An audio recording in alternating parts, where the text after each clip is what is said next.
நான் முத்தமிழறிஞர் கலைஞரோடு பேசுகின்ற பழகுகின்ற வாய்ப்பை இறைவனும் தமிழும் எனக்கு கொடுத்தார்கள். அதிர்ந்திருக்கிறேன். அந்த மனிதனுக்கு இருந்த அந்த வாக்கு வங்கியாக தன்னை வைத்துக் கொண்ட நேரத்தில் எல்லாம் நான் காலவேகத்தை சொல்கின்ற பொழுதே இது என் நினைவிற்கு வருகிறது. என்னுடைய வீடு ராமாபுரத்தில் இருக்கிறது. காவிய கவிஞர் வாலிதான் என்னுடைய வீட்டை திறந்து வைத்தார். முத்தமிழறிஞர் கலைஞர் முதல்வராக இருக்கின்ற பொழுது அவருடைய நிகழ்ச்சிகளை நான் தொகுத்து வழங்கிக் கொண்டிருந்தேன். ஒரு நிகழ்ச்சிக்கு 2 பேரும் அருகருகே அமர்ந்திருக்கிறார்கள். நான் பின்னால் நின்று கொண்டிருக்கிறேன். வாலி கலைஞரிடம் சொல்கிறார், சென்ற வாரம் நான் ஜெயந்தா வீட்டை திறந்து வைத்தேன். கலைஞர் கேட்டார், எங்கே என்று கேட்டார். வாலி சொன்னார், ஜெயந்தா இல்லம் ராமாபுரம்.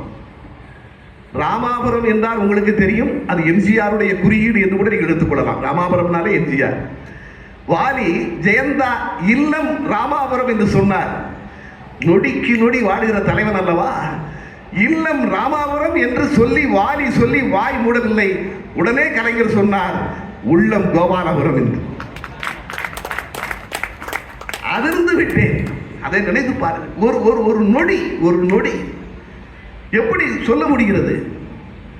தங்கம் தென்னரசு அமைச்சர், மாண்புமிகு அமைச்சர் தங்கம் தென்னரசு ஒரு நாள் என்னிடம் சொன்னார், அந்த புதிய சட்டசபை கட்டடத்தை மருத்துவமனையாக மாற்றி இருக்கிறார்களே, அந்த சட்டசபை கட்டடத்தை நான் தான் மேற்பார்வையிட்டுக் கொண்டிருந்தேன். ஒரு நாள் கலைஞர் வந்தார், முதல்வர் வந்தார்.